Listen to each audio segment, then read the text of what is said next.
Salam Bapak Ibu semuanya, Halo. rekan-rekan semua, adik-adik semuanya banyak yang lebih muda dari saya. Iya kakak. Iya kakak. Kemarin saya ketemu Mas Aris jadi sekarang sudah usia aku 2 kali dia, kita lebih tua gitu ya. Jadi usia terus bertambah, tetapi kita juga diharapkan makin bertambah iman gitu. Amin. Betul? Betul. Jadi saya merenungkan dari ini kayaknya idolanya Pak Yon. Di manakah kamu? Saya berkali-kali lihat berkata di manakah kamu? Di manakah engkau? Ya, tetapi saya akan melihat di ayat 10. Jadi kalau ini kita pakai yang ya di ayat 10. Jadi kejadian di ayat 10, ketika Adam mendengar, Adam menjawab, ketika aku mendengar suaramu di taman, aku merasa takut karena aku telanjang, maka aku bersembunyi. Jadi saya menyoroti ada kata takut di sini, gitu ya.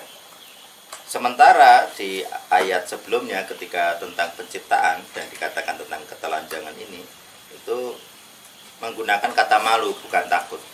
Jadi mereka berdua telanjang tetapi tidak merasa malu. Tetapi di sini dirubah. Ketika merasa telanjang dia takut, ada perubahan. Tetapi perubahan ini berarti dia satu keluarga antara malu dan takut gitu ya. Jadi kalau di dalam keluarga, salah satu tradisi seingat saya di Jawa mungkin ya. Jadi antara orang tua dan anak, khususnya bapak itu ada gap. Dibuat takut. Jadi salah satu cara kepemimpinan yang mungkin masa lalu atau feodal mungkin jadi ada gap, dibuat takut. Pemimpin itu harus ditakuti. Jadi pola kepemimpinan ditakuti ini akhirnya membuat anak-anak, termasuk ketika ada gereja itu ya jemaatnya itu dengan gembalanya itu takut, hormat tetapi khusus ketakutnya gitu ya. Jadi tidak berani mengkritik, tidak berani protes, tidak berani menyalahkan kata-katanya gitu. Padahal seringkali ada kata-kata yang salah, ada sikap yang salah. Bahkan termasuk ke majelisnya atau ke pengurusannya gitu. Makanya ada di beberapa gereja yang kesalahan itu terus terulang karena orang nggak berani ngomong, orang nggak berani terbuka. Termasuk anak-anak juga sama. Sekarang anak-anak lebih terbuka kayaknya dengan selain dengan media sosial, tapi juga para orang tua juga mulai berubah. Jadi anak-anak diberi kesempatan berbicara, anak-anak diberi kesempatan mengekspresikan emosinya. Di sini juga sama. Tuhan kan memberi kesempatan menyatakan emosinya si Adam ini.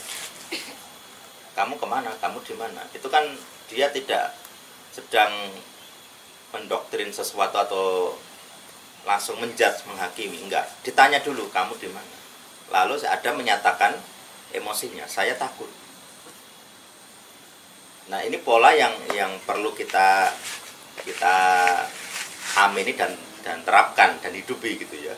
Karena banyak orang itu menyembunyikan diri karena takut atau malu tadi. Anak-anak nggak berani ngomong, anak-anak nggak berani minta, atau bahkan ada orang tua yang melarang meminta.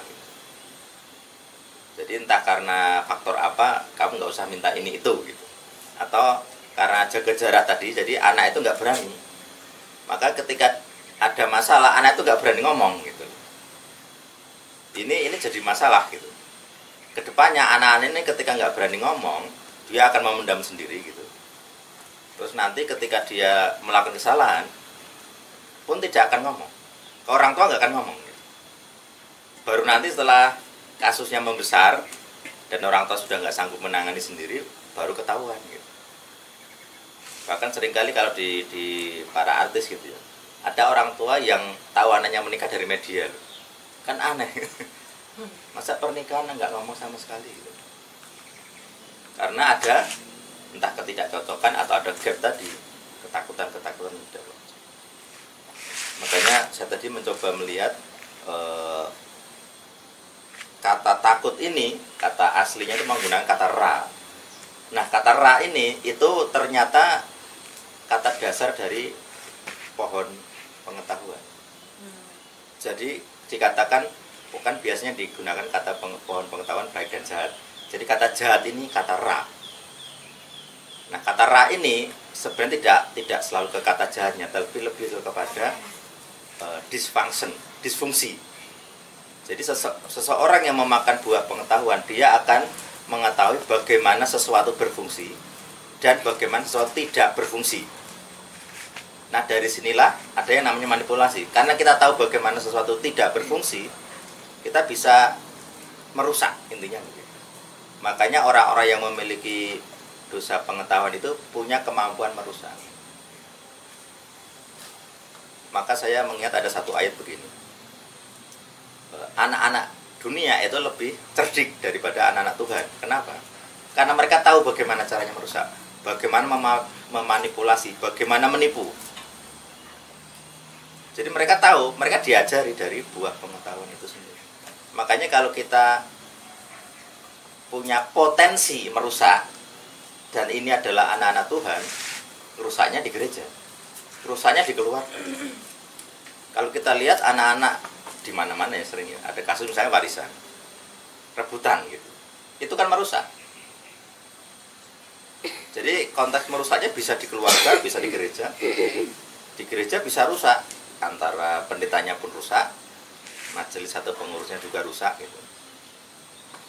Jadi kayak mafia jadinya, kayak ada yang model bisnis, ada yang model mafia gitu. Ini lingkungan-lingkungan yang seharusnya Tuhan hadir gitu. Karena benih sifat merusaknya nggak diberesin gitu kan. Maka inilah yang jadi perenungan kita, bahwa kerusakan itu kita warisi. Kalau kita nggak membersihkan dan menyadari membersihkan, nanti pelan-pelan kita akan terhanyut gitu kan.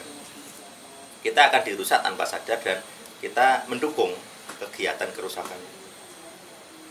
Misalnya kita disuruh mengampuni dengan ancaman yang sangat besar. Kalau engkau tidak mengampuni, Tuhan pun tidak mengampuni.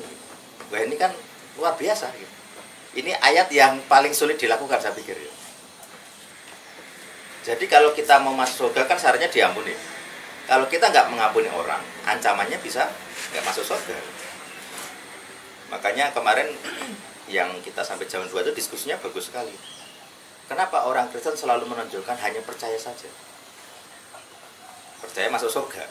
Dan orang melupakan buahnya. Padahal ternyata nggak begitu. Aslinya, kalau kamu tidak mengampuni, itu nggak masuk surga. Itu kan luar biasa. Kalau anak-anak disakiti orang tua, anak-anak disakiti orang tua, dia nggak mengampuni, potensi surga pun bisa hilang. Jadi buahnya tidak terbukti. Kalau ada anak yang disakiti orang tua dendam, terus dia beriman kepada Yesus, kepada salib, idealnya dia bisa mengampuni orang tua. Kalau tidak bisa, berarti dipertanyakan, jangan-jangan tidak lahir baru, jangan-jangan tidak baru. Nah, kita bisa mengenali gitu. Ini kan buahnya. Makanya Matius bilang, kenalilah segala sesuatu dari buahnya. Kalau kita tanam cabai, nggak mungkin keluar durian. Itu impossible 99,9% gitu ya. Peluangnya terjadi mukjizat kita tanam cabai keluar durian itu belum pernah terjadi. Kalau air jadi anggur kan itu mukjizat juga, tapi pernah terjadi. Tetapi yang lain itu sangat sulit, mustahil. Peluangnya nol bahkan. Kalau anak mukanya mirip bapaknya itu punya, itu kan hal biasa. Kalau nggak mirip sama sekali kan orang langsung bertanya, kok nggak mirip sama sekali? Genetiknya dari mana? Warisannya dari mana? Jadi kalau Adam itu punya dosa apa tadi? Malu dan takut, kita anaknya itu pasti juga seperti itu. Dulu saya punya teman, punya anak, ibunya itu kan keriting. Tapi karena penyanyi kan dari bonding, jadi nggak kelihatan. Jadi si anak ini nggak tahu ibunya keriting sama sekali. Dari awal. Dari awal dia tahu ibunya rambutnya lurus. Gitu. Begitu dia TK, kayaknya bapaknya pernah cerita gitu. Anakku itu malu. Lah, dia bertanya gitu si anak, Pak, kok rambutku keriting Papa? Mama kan lurus, kenapa rambutku keriting? Anak kecil loh, punya rasa malu loh. Loh, keriting kan ya baik-baik saja. Dari sisi ketuhanan, keriting itu nggak masalah. Kita yang Melanesia, yang Afrika, nggak ada yang lurus. Semuanya keriting, dan keritingnya kriwil-kriwil gitu kan. Nanti dengan standar itu, orang Afrika jadi nggak ada yang punya kepercayaan diri kan. Jadi anak kecil ini nggak ada yang ngajarin. Siapa yang ngajarin dia malu? Nggak ada. Begitu dia lihat ibunya rambutnya lurus, dia keriting, dia malu sendiri. Kan persis kayak gini. Kita anggap orang tua itu wakil Tuhan gitu kan. Jadi si anak ngelihat wakil Tuhan dia malu gitu. Ini realita loh. Realita. Ada yang malu karena itu punya pendek, ada yang malu punya yang tinggi. Saya punya teman tinggi, terlalu tinggi sih. 18 gitu, 18 lebih. Dia katanya malu. Aku malu kenapa? Karena kalau jalan dia paling kelihatan. Kan paling kepalanya paling mendongol gitu kan. Paling mendongak dia. Jadi kalau kumpulan massa gitu regu, mukanya paling kelihatan, paling tinggi soalnya. Dia masa malu. Jadi nggak hanya orang pendek yang malu, orang tinggi juga punya rasa malunya masing-masing. Keriting punya rasa malu. Nanti orang lurus punya rasa malu sendiri. Jadi intinya kalau kita nggak selesai di awal, nanti yang namanya pertumbuhan iman, pemuridan itu akan gagal. Genetika nggak bisa dirubah. Makanya saya melihat ada orang-orang yang motong tulang ini dipotong tulangnya biar tambah 10 cm. Memang beneran dipotong, ini dipotong, disambung. Tambah 10 cm, ada yang 15 cm. Tapi kan karena nggak alim kan rapuh sebenarnya. Tingginya bener tinggi, cuman kakinya jadi nggak bisa. Kalau untuk olahraga pasti nggak bisa itu, nggak kuat. Makanya salah satu pertumbuhan rohani yang penting ya menerima diri. Menerima diri. Lalu kita tidak lagi fokus ke apa yang kita anggap miring, kita anggap negatif, kita fokus kepada yang positif. Kalau orangnya pendiam, ya dulu kan pendiam sekali. Jadi ngomong itu sulit. Meminta itu pun sulit. Meminta kepada orang tua sampai sekarang. Jadi ada hal-hal yang saya alami orang tua nggak tahu. Apalagi waktu kos gitu kan, waktu sama sekali ada beberapa kejadian dia nggak tahu. Dia nggak tahu saya ketika pincang, ketika kecelakaan dia sama sekali nggak ada info. Ketemunya mungkin sebulan sekali, itu pun kalau kelihatan enak itu kadang 2 bulan, 3 bulan. Kadang nggak ketemu karena yang ketemu kakak saya gitu. Kakak saya mampir ngasih uang gitu. Tapi bapak saya nggak ketemu. Jadi waktu-waktu itu ya kesendirian, anak-anak itu sendiri. Jadi anak-anak sendiri ini kalau dia itu nggak kenal Tuhan, nggak dekat dengan Tuhan, orang tua nggak bisa apa, lost control. Makanya kalau kita tidak membenahi dari awal, dari kecil, nanti sebenarnya kita akan kurang aman sebagai orang tua. Pendeta juga sama. Tiba-tiba jemaatnya A gitu kan, tiba-tiba jemaatnya B gitu. Nggak mungkin kita bisa ngontrol gitu. Mereka orang-orang dewasa punya keputusan sendiri. Kita hormati keputusan orang. Makanya keputusan kayak tadi, kayak hendaklah kamu mengampuni, itu kan keputusan. Jadi mengampuni itu ada 2. Ada yang bersabar tanpa dia mohon ampun. Ada yang dia mohon ampun. Kalau nggak mohon ampun berarti kan sebenarnya kita bersabar saja. Saya bersabar, dia nggak pernah mengaku salah. Kita menerima. Kita hanya perlu membentengi diri gitu kan. Tetapi sikap kita adalah kita menerima orang sesuai keputusannya. Maka inilah sebenarnya yang jadi apa namanya tadi, kunci. Ketika Tuhan saja menghormati kehendak Adam, dia diberi perintah tapi nggak dihalangi kehendaknya. Dia bisa ngambil buah itu, tidak dihalangi sama sekali.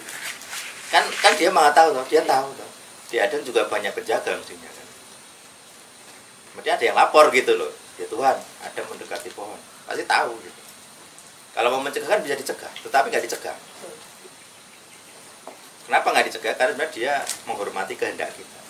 Nah, kita pun juga harus menghormati kehendak orang lain. Makanya dalam pelayanan kejemaatan, konseling pastoral itu yang ditanya free will-nya, kehendak bebas. Kalau pasangan-pasangan bertengkar, mau dilayani atau enggak? Kalau nggak mau, kita nggak bisa apa-apa. Nggak bisa apa-apa. Mau dilayani sampai seberapa tuh tergantung orangnya. Apakah dia terbuka atau tidak kan tergantung orangnya. Ada dosa-dosa atau hal yang ditutupi, kita juga nggak bisa apa-apa. Jadi kita hanya bisa membujuk, kan kita menghormati kehendak bebasnya. Tuhan menghormati, kita pun juga harus menghormati. Karena begitu orang itu punya kehendak bebas yang baik, dalam artian dia mau disucikan, mau dimuridkan, begitu ya, hasilnya luar biasa. Pekerja kan sedikit, maka dikatakan berdoalah kepada yang punya tuayan untuk nambah pekerja gitu. Tetapi pekerja sedikit pun ini itu luar biasa. Kita ini jadi beriman gara-gara 12 orang. Itu pun satu melenceng gitu ya. 11 berarti 11 orang. Tuhan tidak mempercayakan wasiat itu kepada orang banyak, 11 orang. Jadi kalau kita punya anak yang di bawah angka 11, kita kan berpotensi bahwa anak-anak kita menjadi pewaris. Kalian orang-orang anak-anak yang mewariskan amanat aku, memberitakan ke dunia, bersaksi. Ini tanggung jawab kita. Kalau semua jemaat itu sanggup menjadi seorang murid, sanggup berbuah, itu nanti tinggal tunggu 2-3 generasi luar biasa. Kita nggak mengejar kuantitas, karena selalu gagal.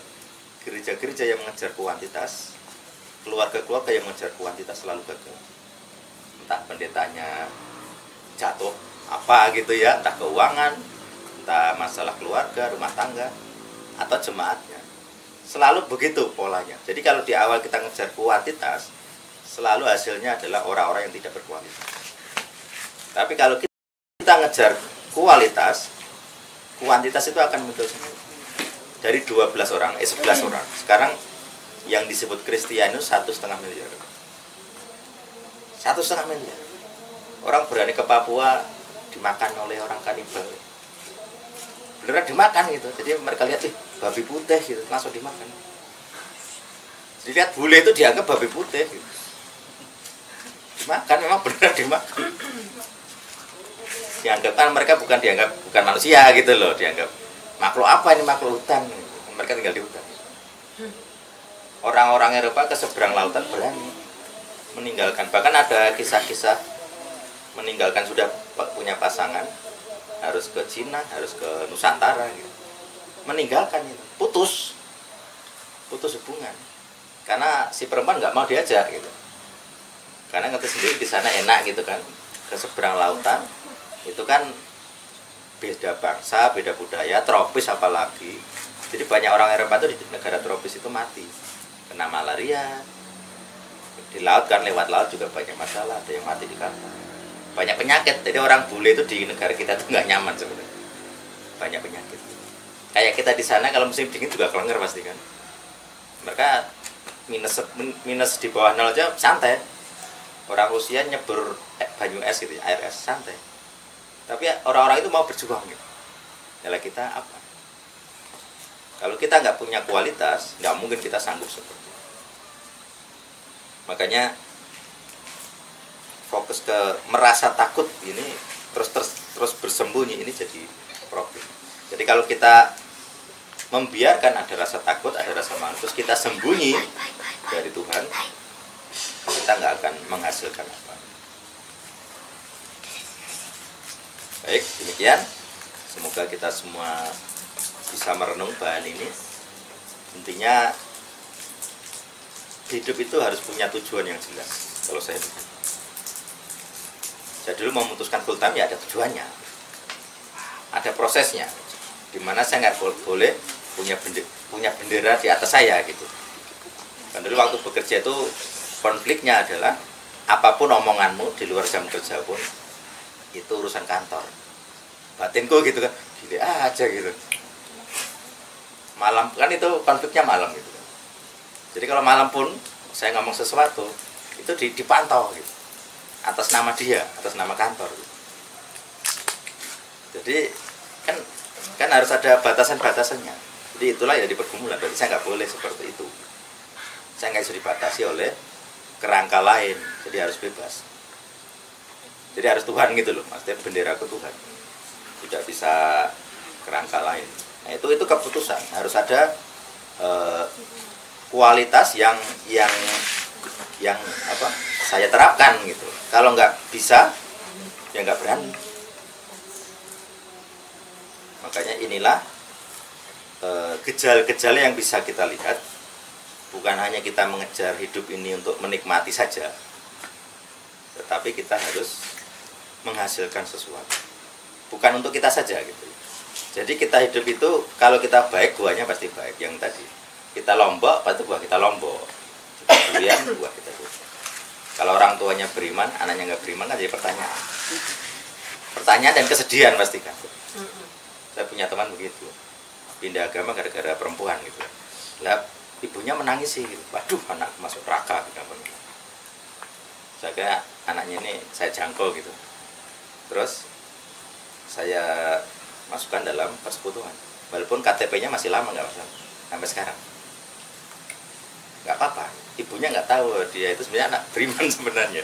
Cuman kepleset gitu aja lah gitu. Karena Tuhan menghormati keputusan orang. Sampai segitunya loh. Dia punya istri seperti itu dihormati loh Tuhan. Tuhan menghormati. Silahkan. Konsekuensinya ada gitu. Tetapi ketika dia sebenarnya masih bisa beriman ya saya campur. Kita punya banyak kasus seperti itu. Apalagi kita terbiasa, kayak saya dan Bapak Yuan ini terbiasa ngurusi orang yang bermasalah. Jadi orang yang datang ke saya itu nggak ada yang orang bener gitu. Sementara bangkrut, terus rumah tangganya bermasalah, pendidikan hancur gitu-gitu. Pasti ada sakit hatinya, ada masalah. Makanya kalau kita di dunia ini tidak punya tidak punya sumber kehidupan, bagaimana kita bisa memberikan kehidupan kepada orang lain? Itu impossible, tidak mungkin. Makanya inilah PR kita, perenungan kita. Baik, mari kita berdoa. Bapa kami di surga, pada pagi hari ini kami bersyukur boleh merenungkan tentang kejadian Eden yang sampai hari ini terus berulang. Kami punya rasa takut, kami punya rasa malu.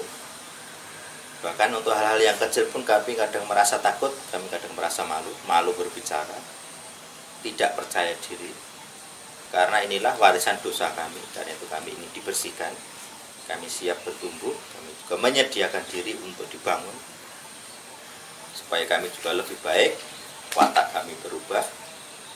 Tuhan juga tidak terhalang untuk memberkati kami dan keluarga kami. Terima kasih, demi namamu, Yosua Masia, Juru Selamat kami. Amin.